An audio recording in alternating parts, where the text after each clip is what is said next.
Bwana, leo ni tarehe 8 mwezi wa 8 2026, siku ya 8/8, lakini kwenye soka sisi tunatambua leo ni siku ya Simba Day. Simba Day ya 17 tangu ilipoanza kuadhimishwa, klabu ya Simba ikitambulisha wachezaji, sherehe, lakini pia ikitambulisha uzi mpya, na leo inafanyika katika uwanja wa Uhuru kama unavyoona mazingira, uwanja ambao kwa mara ya kwanza kabisa Simba Day ndio ilifanyika huko. Sisi tuko hapo kuonyesha mambo mbalimbali ambayo yanaendelea hapa, mazingira mbalimbali, lakini pia vile ambavyo mwitikio ulivyo.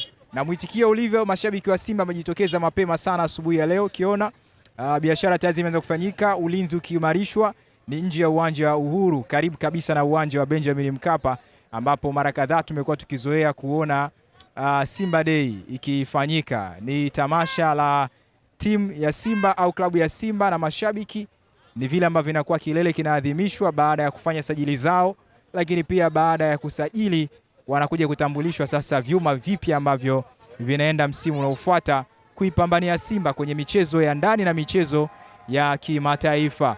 Na moja kwa moja hapo tukiangalia, leo ni siku ambayo inaenda kutambulishwa vyuma kuelekea msimu wa mwaka 2026-27.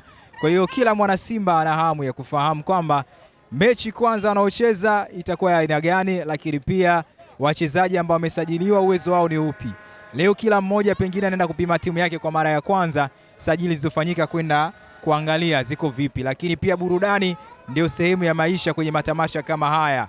Sasa leo hii wana Simba wako wengi sana kwa ajili ya kuhakikisha wanakuja kuitazama timu yao, na uwanja wa Uhuru kama nilivyokuambia hapo awali ndio uwanja kwa mara ya kwanza kabisa tangu matamasha haya yameanza kufanyika, ndio ulikuwa kiodhi matamasha haya. Sasa leo baada ya miaka 17 kupita imerudi tena katika uwanja wa Uhuru tangu ilipoadhimishwa. Leo wana Simba wanaishuhudia timu yao, uwanja ambao umefanywa marekebisho makubwa, uwanja ambao umekuwa ukitumika kwa shughuli mbalimbali za kiserikali, lakini leo pia umetumika kwenye shughuli mbalimbali za mpira. Kwa miaka kadhaa pia Simba amekuwa akiutumia kama uwanja wao nyumbani kabla ya kufanywa ukarabati, na hata msimu huu unaoenda kuanza watautumia kama uwanja wao wa nyumbani tena.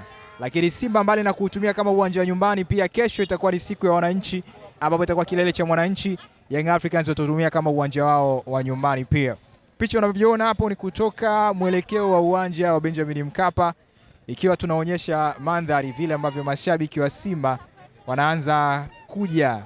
Walau tunaona wakianza mapema sana kujaa, kwa sababu mageti yatafunguliwa mapema sana na watu wameanza kufika kwa mwitikio mkubwa, kwa sababu tunafahamu uwanja wa Uhuru vile ambavyo watu wanajaa, tofauti na Benjamin Mkapa. Kidogo umekuwa uchukui mashabiki wengi kama vile ambavyo wengi wamezoea katika uwanja wa Benjamin Mkapa, na tunaona pia hata viingilio vyake kidogo viko vizuri.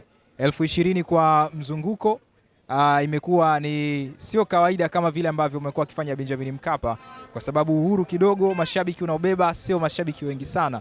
Kwa hiyo ndio maana tunaona kiingilio ni shilingi 20,000. Lakini kwa mashabiki wa Simba bila shaka watajaa wengi, na baadaye tutakuonyesha vile ambavyo hali ilivyo. Hata pia katika mageti tutashuti tuone kile ambacho kitachotokea. Lakini kikubwa usalama, na kuhakikishia kama tiketi yako unaweza kufika hapa, kwa sababu usalama ni wa kutosha. Jeshi la polisi linahakikisha kila kitu kinaenda sawa, raia na mali zao wanakaa poa sana. Kadri time inavyoenda tazidi kuonyesha matukio mbalimbali. Pointi ya msingi ni kuendelea kuwa nasi. Subscribe YouTube channel yetu, tembelea pia page zetu za mitandao ya kijamii. Tunapatikana kwenye Instagram, Facebook na TikTok.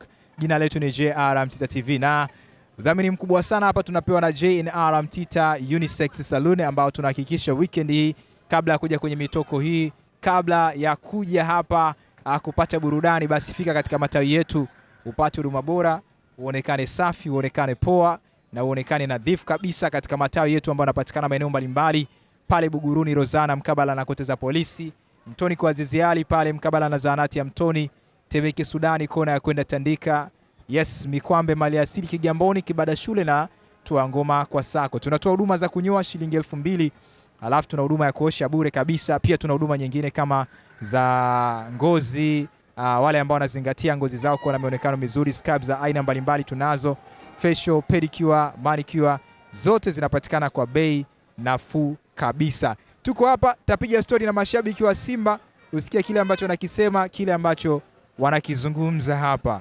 Ni kutoka moja kwa moja viunga vya uwanja wa Uhuru Dar es Salaam, ambao wengi wamezoea kuita kama shamba la bibi au uwanja wa taifa wa zamani. Sisi tuko hapa kwa ajili ya kupa updates mbalimbali na siku hii ya Simba Day, siku kubwa sana. Simba Day 2026, unyama mwingi sana. Je, unatafuta saluni ya kike yenye huduma bora ya kisasa na bei nafuu? Basi usihangaike tena. J&R Mtita Unisex Saloon. Tuna saluni ya kike inayopatikana Mikwambe Maliasili. Ni mahali sahihi pa kubadilisha muonekano wako na kuongeza kujiamini. Karibu sana siku ya leo kupata huduma zifuatazo: kuosha nywele na kuseti, tunapamba maharusi, tunafanya simple makeup ya kisasa na inayovutia, tunasuka yebo faster kwa haraka na kwa ubora, tunashonea weaving kwa ustadi wa hali ya juu, netwave, tuna blow dry, tunafanya facial inayofanya ngozi yako iwe laini, safi na yenye mvuto. J&R Mtita Unisex Saloon. Hii siyo saluni ya kawaida, ni saluni ya matokeo. Tunapatikana Mikwambe Maliasili. Huduma safi, wahudumu wa karimu na mazingira mazuri kwa kila mwanamke. Kwa mawasiliano zaidi tupigie simu namba 0745884112. Usikubali kichwa chako kiwe cha mazoea. J&R Mtita Unisex Saloon, saluni ya kike inayopatikana Mikwambe. Urembo ni utambulisho wako.